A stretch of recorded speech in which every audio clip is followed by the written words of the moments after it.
Maya Watson stood at the entrance of the Galactic Military Academy, her duffel bag slung over one shoulder, trying not to grin at the caution, high gravity area, signs posted everywhere. At Earth standard gravity, the warning seemed almost comical, but she reminded herself that for most species, this was like walking through molasses while wearing concrete shoes. The Academy's crystalline spires stretched toward the purple sky of Centauri Prime, their surfaces refracting light in ways that made Earth's most impressive architecture look primitive by comparison. Yet despite its beauty, Maya couldn't shake the feeling that everything around her seemed fragile. "Cadet Watson." A voice like wind chimes caught her attention. Ambassador Clara, a luminar and whose translucent skin emitted a soft blue glow, glided toward her. "Welcome to the Academy. We've made special accommodations for your unique physiology." Maya suppressed a sigh. She'd read the briefings about luminarians, brilliant diplomats, incredible scientists, and apparently terrified of breaking their new human student. "Thank you, Ambassador. I'll try my best not to accidentally destroy anything." "Yes, well." Clara's glow flickered uncertainly. "Perhaps we should proceed to your quarters. We've reinforced the furniture with grade 7 structural supports." As they walked through the halls, Maya noticed other cadets pressing themselves against the walls to avoid her. A group of Etherian cadets, their gaseous forms swirling in agitation, actually condensed themselves into a tighter formation as she passed. "Is that the Deathworlder?" one whispered in what they probably thought was a subtle tone. "I heard they can punch through starship hull plating. My cousin's roommate said they eat meat." "Raw meat." Maya rolled her eyes. The stories about humans got more ridiculous every year. Though to be fair, the hull plating thing had happened once, but it had been a manufacturing defect and Jenkins had apologized profusely. Her quarters turned out to be a sterile-looking room with furniture that appeared to have been salvaged from a battleship. The bed looked like it could support a small spacecraft. "The environmental controls have been modified to simulate Earth conditions," Clara explained. "Though I must admit, we're still puzzled by your species' preference for such extreme temperatures." 21 degrees Celsius is hardly extreme, Maya pointed out, but Clara had already moved on to explaining the room's safety protocols, emergency shutdown procedures, and the location of the nearest reinforced panic room. Later that evening, during orientation, Maya sat alone in the lecture hall, occupying a specially reinforced chair while Director Virex, a crystalline being who looked like a sentient diamond formation, explained the Academy's curriculum. The Galactic Military Academy prides itself on producing officers who embody the highest principles of peace, harmony, and diplomatic resolution, Virex resonated. All use of force must be carefully calculated, precise, and minimal. Maya raised her hand. "What about situations where overwhelming force is necessary? Like boarding actions against pirates or emergency rescue operations?" The entire hall went silent. VRX's crystalline structure vibrated in what might have been distress. "Cadet Watson, we find that with proper diplomatic training, such aggressive solutions are rarely required." "Tell that to the Krix raiders," Maya muttered, referring to the notorious pirates who had been terrorizing the Outer Rim. No amount of diplomatic training had stopped them from attacking civilian ships. A soft chime indicated the end of orientation, and Maya watched as her fellow cadets filed out in perfect formation, their movements precise and controlled.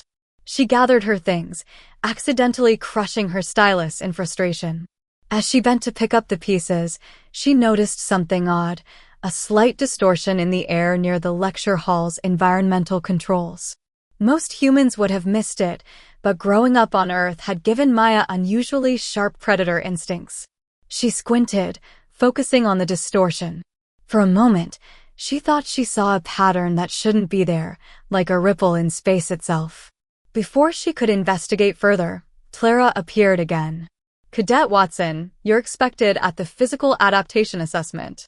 Though perhaps we should call it the Facility Durability Assessment in your case." Maya nodded, but filed away her observation for later. Something wasn't right at the Galactic Military Academy, and her human instincts, the very ones her alien colleagues seemed to fear, were screaming that there was more going on here than cultural misunderstandings.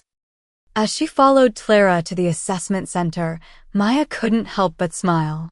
They thought humans were dangerous? Well, they weren't entirely wrong. But soon they'd learn that human danger could be the best protection they'd ever had, whether they wanted it or not.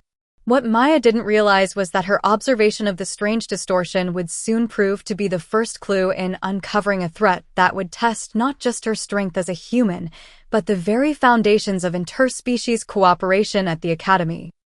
2 weeks into her training at the Galactic Military Academy, Maya Watson was starting to understand why humans had a reputation for breaking things. It wasn't because they were clumsy. It was because everything in the galaxy seemed to be made of tissue paper and dreams. During zero-gravity combat training, she'd barely tapped the practice drone before it shattered into 1,000 expensive pieces. In xenobiology, she'd accidentally crushed 3 different specimen containers just by picking them up. And in tactical operations, her gentle interaction with the holographic interface had somehow overloaded the entire system. But today was different. Today, Maya was tracking the strange distortions she'd been seeing around the Academy. They appeared randomly, near critical systems, communication arrays, and security checkpoints. Always just for a moment, like heat waves on a summer day. "You're being paranoid again, Watson," chirped Crix, her Avarian classmate, as they sat in the Academy's vast dining hall. Crix's feathers ruffled in amusement. Not everything is a potential threat. Maya picked at her specially prepared human-safe meal. "Remember what happened on Earth when everyone ignored the birds acting strange before earthquakes? Sometimes paranoia is just good pattern recognition." "Ah yes, your famous human instincts," Crix teased. "The same ones that made you tackle Professor Lan yesterday?" He was about to step on a structural weakness in the floor. I saved him from a 3-story fall by terrifying him into molting his exoskeleton. Before Maya could respond, the lights flickered. Just for a second, but in a facility powered by quantum fusion, that shouldn't happen. Maya's hand instinctively went to the utility knife she'd been allowed to keep after 3 days of arguing that yes, humans really did need tools. Then she saw it again. The distortion, stronger this time, moving with purpose toward the Academy's main security hub. Maya stood up so quickly she sent her reinforced chair crashing to the floor. "Crix, who do you know in security?" "Someone who won't immediately dismiss me as a paranoid Deathworlder." Her friend's head tilted in confusion. "Lieutenant Vex, maybe?" "She's actually fascinated by humans." "But Maya..." "No time. Come with me." They found Lieutenant Vex, a Selenian whose silvery skin reflected the ambient light, at her post. Unlike most of the faculty, she didn't flinch when Maya approached. "Lieutenant, I need you to check for anomalies in the security grid. Specifically, look for gaps in the sensor network, places where something could move without being detected." Vex's luminescent eyes widened. "That's impossible. Our security grid is perfectly designed, completely impenetrable. Yes, I know. But humor the crazy human for a minute." Maybe it was the urgency in Maya's voice, or maybe Vex really was different from the others. She turned to her console and began running diagnostics. "This is odd," Vex muttered after a moment. "There are microscopic delays in the sensor readings. Milliseconds only, but they form a pattern." Maya leaned forward, forgetting to moderate her movements. The console creaked ominously. "Can you map those delays?" The resulting hologram showed a trail through the Academy, exactly where Maya had been seeing the distortions. "It could be a system glitch," Crix suggested. "Or it could be someone using advanced cloaking technology to map our security vulnerabilities," Vex said quietly. "Someone who knows exactly how our sensors work." A sharp crack echoed through the room. Maya looked down to find she'd gripped the console hard enough to leave finger-shaped dents in the supposedly indestructible material. "Lieutenant," she said carefully, "I think we need to." The lights went out. When they came back on 3 seconds later, every screen in the security hub showed the same message: systems compromised. Initiating lockdown. "That's not us," Vex said unnecessarily. "Someone's taken control of." The blast doors slammed shut, sealing them in. Throughout the academy, Maya knew the same thing was happening, trapping students and faculty in separate sections. Divide and conquer, the oldest strategy in the book. Still think I'm being paranoid? Maya asked Crix. Before her friend could answer, the ventilation system began pumping a sweet-smelling gas into the room. Maya watched as both Crix and Vex began to sway. Soporific, Vex managed to say before collapsing. Specifically, targeted to non-human biology. Maya caught both of them before they hit the floor, her human physiology unaffected by the gas. She gently laid them down, then turned to the blast doors with a grim smile. They thought this would contain everyone? They clearly hadn't factored in having a human on the inside. These doors might be rated to withstand spacecraft impacts, but they'd never been tested against pure human stubbornness and adrenaline. Maya cracked her knuckles. For once, her reputation for breaking things was going to come in handy. What she didn't know was that the next few hours would not only change how the Academy saw humans, they would reshape the entire galaxy's understanding of what it meant to be a Deathworlder. Maya had exactly 15 seconds to make a decision before the backup security systems activated. The blast doors weren't just sealed, they were part of an integrated defense system designed to contain threats. In this case, the threat was everyone trapped inside. She glanced at her unconscious companions.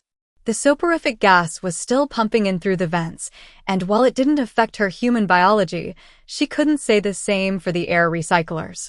Eventually, the oxygen would run out. Sorry about this, she muttered to Lieutenant Vex's unconscious form, then ripped the security console from its moorings. Beneath it lay the emergency manual override, a simple mechanical system designed as a last resort.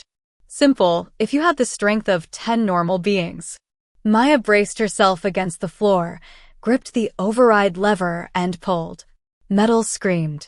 Something in her shoulder popped. The lever moved exactly 2 centimeters before snapping off in her hands. Right, she panted. We do this the human way. Maya assessed the door's weak points.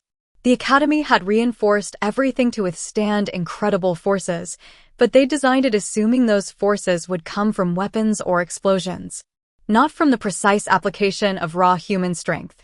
She drove her fingers into the seam where the doors met, feeling for the spot where the pressure was weakest.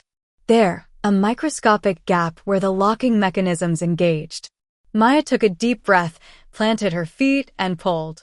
The sound was horrific. Metal shrieked and hydraulics whined as Maya forced the doors apart millimeter by millimeter. Sweat poured down her face. Every muscle screamed in protest. But slowly, inexorably, the gap widened. This, she grunted, is why humans need tools. With a final roar of effort, Maya created enough space to squeeze through. The corridor beyond was dark, emergency lighting casting everything in an eerie red glow. She could hear distant alarms and, more worryingly, what sounded like weapons fire. First priority, get her unconscious friends to safety. Maya returned to the security hub and carefully lifted Crix and Vex. Their combined weight was nothing to her earth-bred muscles, but maneuvering them through the gap without injury took precision. As she lay them in the recovery position, Maya's enhanced hearing picked up movement. Not the heavy footfalls of rescue teams, but something lighter, deliberate. The same kind of movement she'd detected near those strange distortions. A shimmer in the air was her only warning. Maya dove, rolling with Crix and Vex as a plasma bolt scorched the floor where they'd been.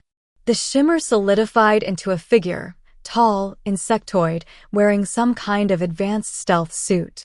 Impressive, the figure clicked in trade speech. The reports said humans were strong, but seeing it, it raised its weapon. Unfortunately, that makes you too dangerous to leave alive. Maya smiled. Not her diplomatic smile, but the one that showed too many teeth, the smile that reminded everyone that humans were apex predators. You know what else the reports say about humans? She shifted her weight, keeping herself between the attacker and her friends. We're really, really good at fighting. The attacker fired. Maya was already moving. To everyone else in the galaxy, human speed was terrifying.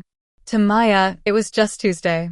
She closed the distance before the attacker could adjust their aim, grabbed their weapon arm, and applied pressure. Alien chitinous armor met human grip strength. The armor lost. They also say we're protective of our friends, Maya continued conversationally as she disarmed her opponent. And really bad at following orders like stay contained or don't break things. She examined the weapon she'd confiscated. Advanced tech, definitely not standard issue. Now, want to tell me what you and your friends are doing in my academy? The attacker's mandibles clicked in what might have been amusement. You think you've won? We've already taken control of the defense systems. The academy's automated security will eliminate everyone inside while we extract what we need. Even a human can't fight an entire facility. Maya thought about the scared students trapped throughout the building. The professors who, despite their fear of her, had tried to make her feel welcome. Crix, who'd become her friend despite everything. Wanna bet? She slammed the attacker against the wall, carefully, just hard enough to stun, and began stripping off their stealth suit. It was time to show the galaxy that humans weren't just strong. They were smart, adaptable, and absolutely unwilling to let their friends get hurt. Behind her, Crix began to stir. Maya? What happened? Good timing. I'm going to need your help, Maya said, examining the stealth suit's controls. How do you feel about committing several major violations of Academy safety protocols? Crix's feathers fluffed up. Will it be dangerous? Extremely. Will it involve you breaking more things? Definitely. Will it save everyone? Maya's grin turned fierce. That's the plan. Crix sighed, but Maya could see the determination in their posture.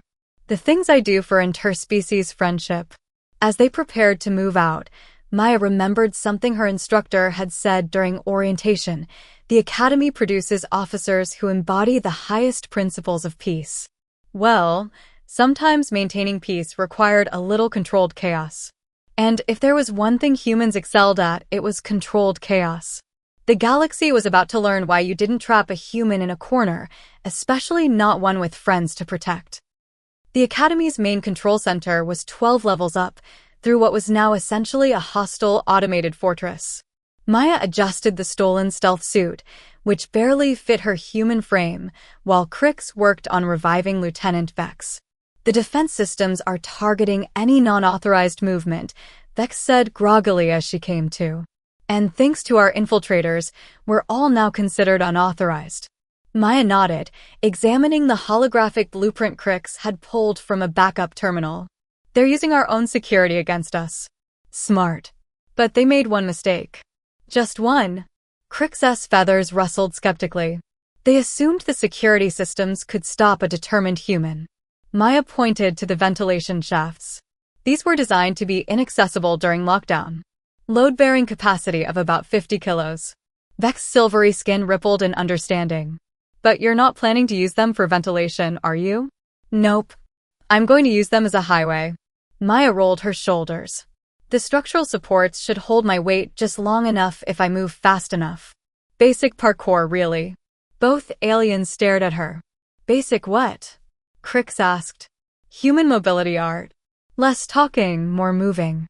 We need to coordinate this perfectly. Maya handed Crix the stolen weapon. You two take the stealth suit. It'll cover both of you since you're smaller. Get to the student dormitories and start evacuating everyone to the quantum physics lab. The lab? Why there? Because it's the only room in this building with proper radiation shielding. Trust me, we're going to need it. Maya stretched, preparing herself. Vex, I need you to access any auxiliary systems you can and create as many false movement signatures as possible. Keep the automated defenses busy. And what will you be doing? Vex asked, though her expression suggested she already knew and didn't like it. Maya's grin was positively feral. Remember how everyone keeps telling me not to break things? I'm about to do the exact opposite. Before either of them could protest, Maya launched herself at the ventilation access panel, ripping it free with one smooth motion. She could hear Crix muttering something about crazy Deathworlders as she pulled herself into the shaft. The next 10 minutes were a symphony of calculated destruction. Maya moved through the ventilation system like a force of nature, using her strength and momentum to crash through blocked sections and create chaos in the defense grid.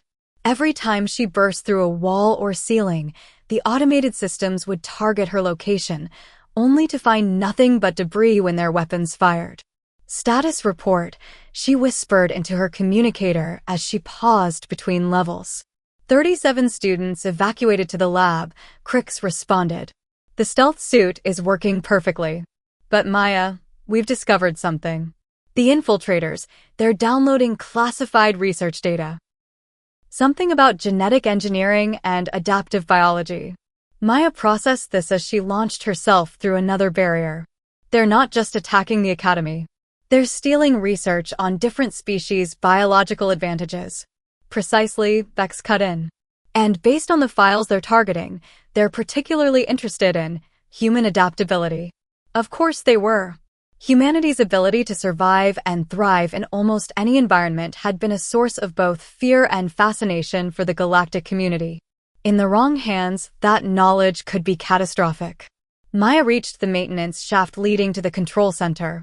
Above her, she could hear the infiltrators working, their mandibles clicking in their native language as they downloaded data. She took a moment to catch her breath, mentally reviewing everything she'd learned about the Academy's construction. The control center's floor was reinforced to prevent unauthorized access from below. But like everything else here, it had been designed to stop weapons and explosives, not. Hey Crix, Maya whispered. Remember when you said humans were crazy? Yes. We prefer the term innovatively reckless. She braced herself against the shaft walls. Be ready to move on my signal. Things are about to get very loud. Maya gathered her strength and pushed upward with everything she had. The floor above her, 3 feet of reinforced alloys and energy dampeners, groaned in protest. Then, with a sound like a dying star, it buckled. Maya erupted into the control center like an avenging spirit, riding a wave of debris and twisted metal. The infiltrators spun, weapons raising, but they'd made the same mistake as everyone else. They'd assumed their defenses could contain human strength. They hadn't planned for human ingenuity combined with that strength. Hi there, Maya said, dusting off her shoulders as alarm screamed around them. Let's talk about proper research ethics. What followed would later be described in Academy records as an unprecedented display of controlled violence. Maya preferred to think of it as a practical demonstration of why humans had survived on a death world. The infiltrators were skilled, their movements enhanced by stolen biological data. But they'd only studied human capabilities. They hadn't lived them. Hadn't spent generations evolving on a planet that constantly tried to kill them. As Maya disabled the last attacker and Crix's team swept in to secure the control center, she finally allowed herself to feel the aches and strains of what she'd just done. Tomorrow would hurt. A lot. But as she looked at the rescued students, the grateful faculty, and her friends who'd trusted her crazy human plans, Maya knew it was worth it. Sometimes the galaxy needed a reminder that human violence wasn't just about destruction. Sometimes it was about protecting what mattered. The Academy's control center looked like a war zone.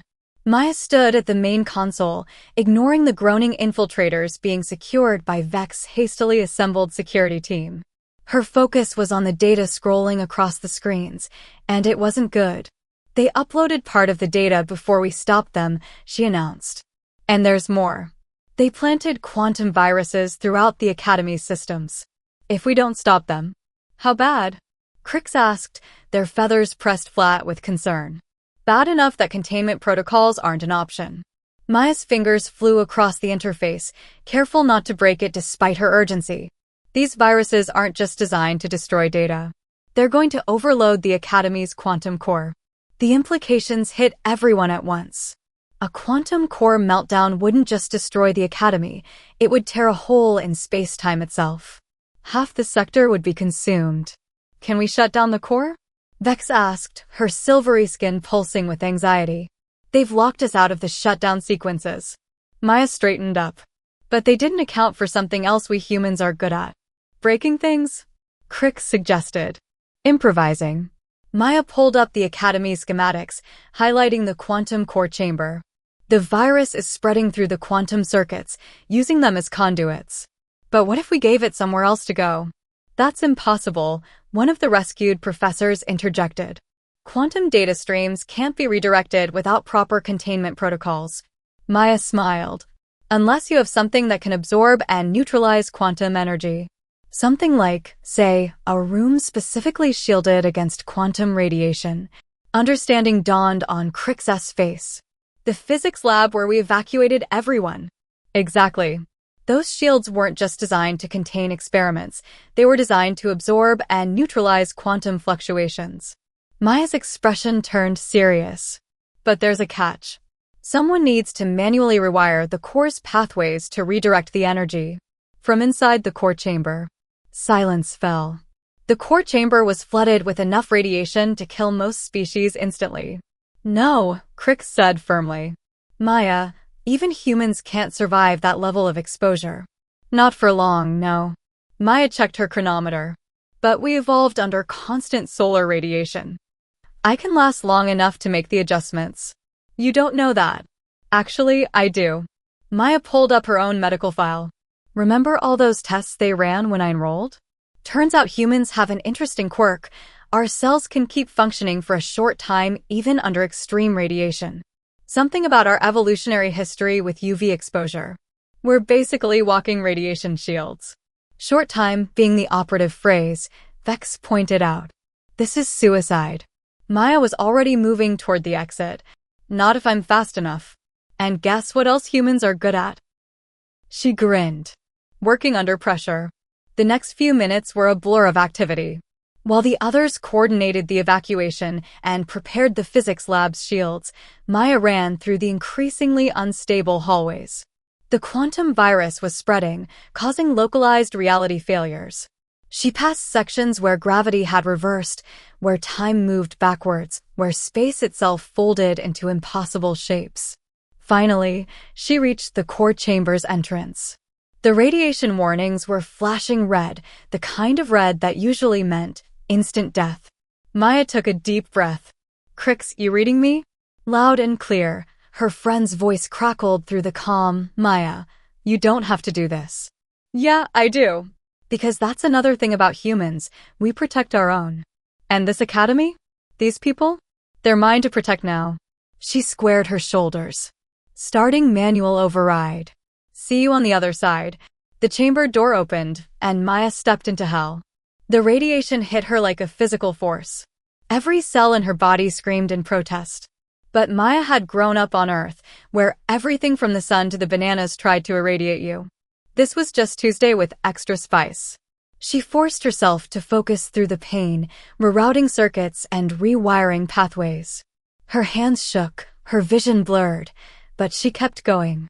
Humans were stubborn like that. Energy pathways redirected, she reported, her voice hoarse. Starting the pulse sequence. The quantum core pulsed and reality itself seemed to bend. Maya felt the energy surge through the redirected pathways, racing toward the physics lab where the shields waited to contain and neutralize it. Then everything went white. Maya woke up in the Academy's medical bay 3 days later, surrounded by worried faces and beeping machines. Did it work? She croaked. Crix's feathers fluffed up in what she'd learned was relief. You did it. The virus was contained and neutralized. The Academy is safe. And you, Vex added, have rewritten every known survival parameter for radiation exposure. The medical team is still trying to understand how you survived. Maya tried to shrug, then winced. Turns out being from a death world has its advantages. The Academy board wants to award you a commendation, Crix said. And they're reconsidering their policies on dangerous species. Maya smiled weakly. Does this mean I can keep my knife? The laughter that filled the room was a new sound for the Academy, the sound of barriers breaking down, of understanding blooming, of fear giving way to respect. Sometimes it took a near disaster to bring people together. And sometimes it took a human to show the galaxy that being dangerous wasn't the same as being a threat. 3 months after the quantum core incident, the Galactic Military Academy looked very different. The crystalline spires had been rebuilt, now incorporating both beauty and strength, much like the new philosophy taking root within its walls. Maya stood at attention in the Grand Assembly Hall, trying not to fidget in her dress uniform. The hall was packed with students, faculty, and dignitaries from across the galaxy. Even the Galactic Council had sent representatives, drawn by stories of a human cadet who had changed everything. The events of last quarter taught us many things. Director VRX resonated from the podium, their crystalline form catching the light. We learned that our assumptions about species' capabilities were not just wrong, they were dangerous. We learned that what we saw as limitations in others were often strengths we had failed to understand. Maya caught Crix's eye from across the hall. Her friend's feathers were preened to perfection for the occasion, though she could see them rustling with barely contained excitement. In light of these lessons, VRX continued, the Academy is proud to announce the establishment of the Multi-Species Integration Program. No longer will we adapt our students to fit our standards. Instead, we will adapt our standards to embrace the unique strengths of all species. The announcement was met with thunderous applause, and in the case of the gaseous Etherians, enthusiastic color changes. Maya noticed several of the first-year cadets, including 3 new humans, beaming with pride. Furthermore, VRX's voice took on a tone of what Maya had learned was amusement. We have revised our equipment durability standards. All Academy facilities will now be rated for, and I quote, full human enthusiasm. Laughter rippled through the crowd. Maya couldn't help but grin, remembering how many things she'd accidentally broken in her first weeks. Now, those incidents were used as stress tests for new equipment designs. Lieutenant Vex, recently promoted to head of security, stepped forward. We've also revamped our tactical training programs. The recent incident proved that different species' approaches to problem-solving can complement each other in unexpected ways. A human's direct approach, combined with an Avarian's aerial perspective and a Selenian's adaptive thinking, these are not weaknesses to be corrected, but strengths to be integrated. Maya thought about the training sessions she now led, teaching other species about human tactical thinking while learning their unique approaches.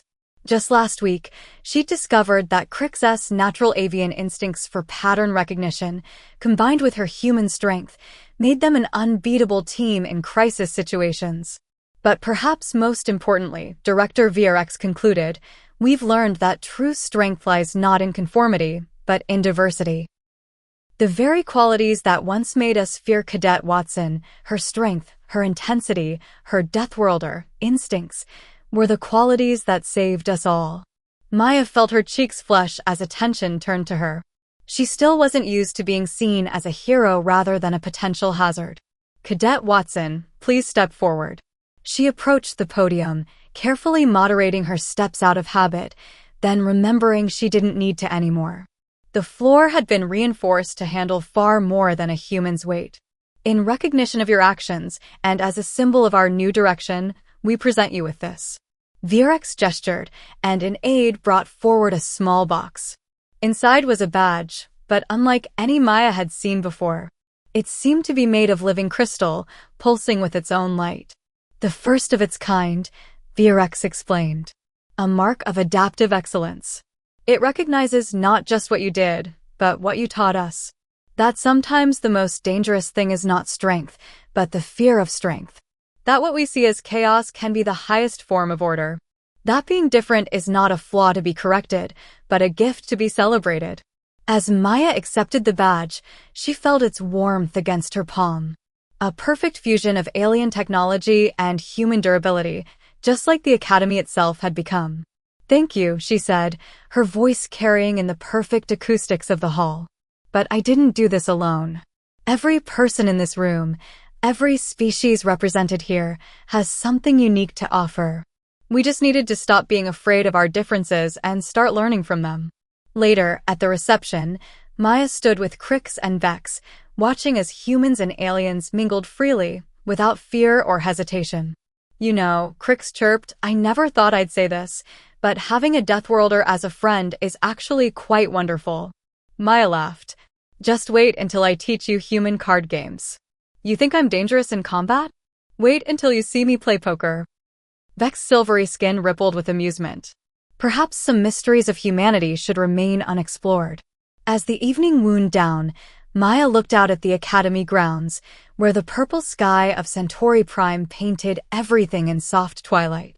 The caution, high gravity area, signs were still there, but they'd been modified. Now they read, adaptive environment zone, all species welcome. It wasn't perfect yet. There would always be challenges, misunderstandings, and the occasional accidentally broken furniture. But they were learning, growing, adapting, together. And maybe that was the most human trait of all, the ability to turn fear into understanding, weakness into strength, and differences into bonds that couldn't be broken. The galaxy might still think humans were dangerous. But now they understood that sometimes, having a dangerous friend was exactly what you needed.